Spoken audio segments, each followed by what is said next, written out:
Bonjour et bienvenue sur ma chaîne. Donc aujourd'hui nous allons créer un fond de page. Donc pour ce fond de page, il va vous falloir tout d'abord de la pâte structurante ou du modeling paste, donc c'est la même chose, d'une spatule ou bien d'un outil que vous utilisez habituellement pour étaler votre pâte à structure. Il va vous falloir un pochoir. Donc moi je vais utiliser donc cette partie là du pochoir, donc les petites étoiles. Il va vous falloir également un tampon assorti à votre pochoir si possible. Des distress.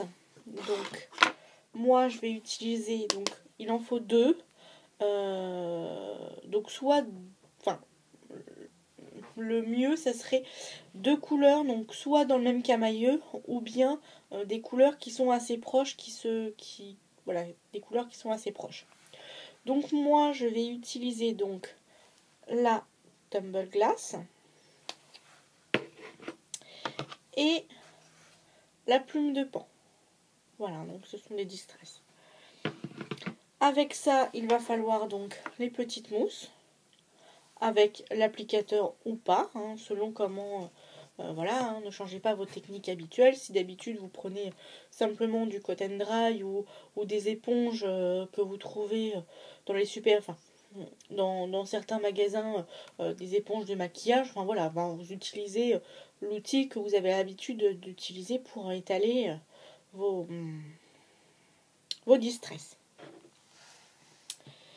Et il va également vous falloir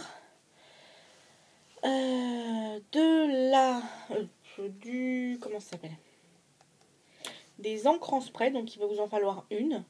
Donc moi j'ai choisi de prendre Lila Poudré de chez les éditions Infocréa, la collection scintillante. Voilà. Donc à présent, donc nous allons commencer à faire donc le fond de page. Donc moi je le fais sur un petit morceau de papier, mais vous pouvez le faire sur une carte ou bien sur une page de scrap ou sur un tag si vous voulez réaliser un tag. Tout à l'heure je vous montrerai le fond de page qu'on va réaliser ensemble. Je vais vous le montrer. Ensuite j'ai fait avec cette technique une carte que j'offrirai à une petite fille pour son anniversaire qui arrive prochainement. Donc du coup voilà, je vous montrerai la carte et le rendu que ça peut faire sur une carte. Donc pour commencer, vous allez prendre votre distress la plus claire. Donc moi je change l'embout parce que ce n'est pas le bon. Ensuite donc vous prélevez de la couleur sur votre encreur, sur votre tampon. Et ensuite, vous allez faire des petits mouvements circulaires en commençant au bord de la feuille et en venant au fur et à mesure vers le milieu de la feuille. Lorsque vous avez plus d'encre, tout simplement vous rechargez votre tampon. Jusque là, je pense que je n'apprendrai pas cette technique à grand monde.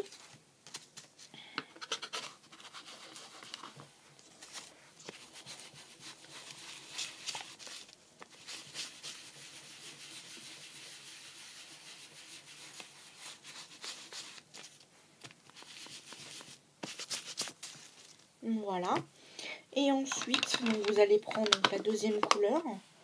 Donc, moi, qui est plume de pan.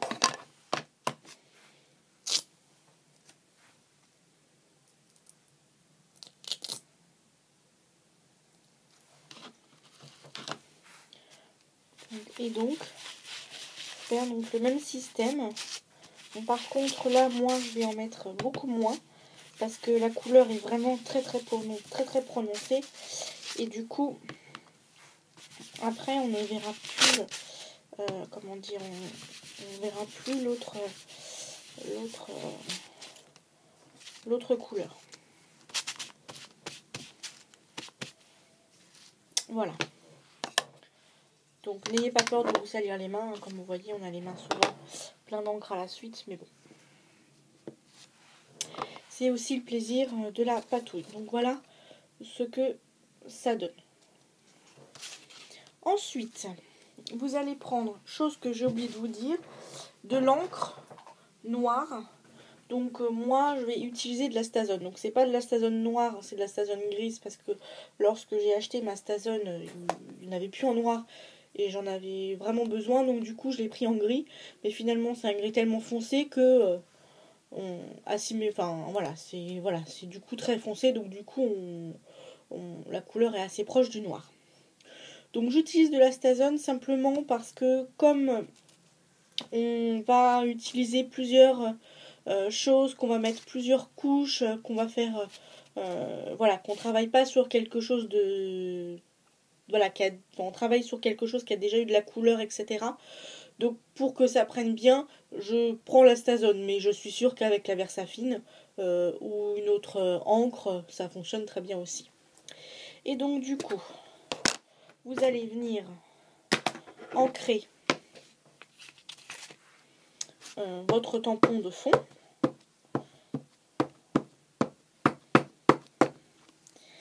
Et donc, vous allez venir donc appliquer votre tampon de part et d'autre de votre page ou votre tag ou votre carte, selon ce que vous faites. Voilà, je range tout de suite la Stazone. Je prends une lingette et tout de suite je nettoie le tampon parce que la Stazone est une encre qui a tendance à adhérer facilement partout et qui souvent après on a un petit peu du mal à l'enlever si on attend trop tard, si on attend trop longtemps, avant de nettoyer le tampon. Donc voilà. Ensuite, nous allons prendre donc notre pâte à structure, notre pochoir, ainsi que notre spatule. Et ensuite, on va venir apposer notre pochoir sur notre fond de page. Et nous allons donc tout simplement prélever de la pâte et étaler sur le pochoir afin de remplir les trous du pochoir. Voilà, donc là c'est une étape un petit peu au choix de tout le monde, hein, selon si vous voulez quelque chose d'épais ou si vous voulez plutôt quelque chose d'assez plat. Voilà, de rajouter ou d'enlever de la pâte.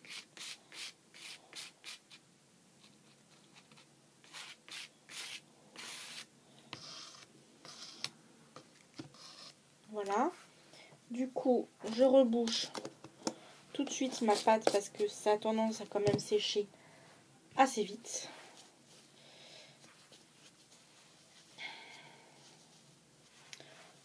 Ensuite, je vais prendre un brouillon sur lequel je vais y déposer donc mon pochoir sale ainsi que la spatule. Et donc, voilà ce que ça donne.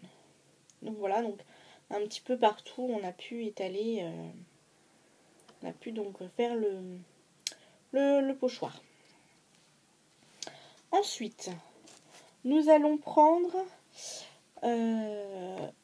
notre fameuse encre en spray.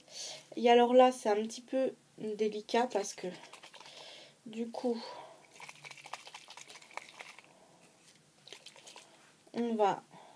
Donc, soit c'est au choix, soit on laisse sécher, soit on sèche avec le heat gun, donc le pistolet chauffant, ou alors on peut le faire directement avant que ça sèche.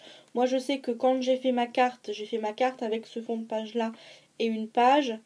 Et j'ai pas forcément laissé sécher à chaque fois la pâte structurante et ça n'altère pas le projet. Ça gêne pas. Maintenant, si vous préférez laisser sécher par sécurité, vous pouvez. Il n'y a pas de souci. Donc ensuite, vous prenez donc votre spray. Donc vous commencez par vous mettre assez haut et d'en pulvériser un petit peu partout sur votre page. Donc moi forcément, vu que c'est une petite surface, un pchit et puis la page est quasiment recouverte. Et donc du coup, bon là on verra moins l'effet parce qu'effectivement, encore une fois, comme je vous ai dit, ma surface est assez petite, donc du coup le pchit a pulvérisé quasiment sur toute la surface de mon papier. Mais ensuite, avec cette même encre, venir faire des petites taches d'encre.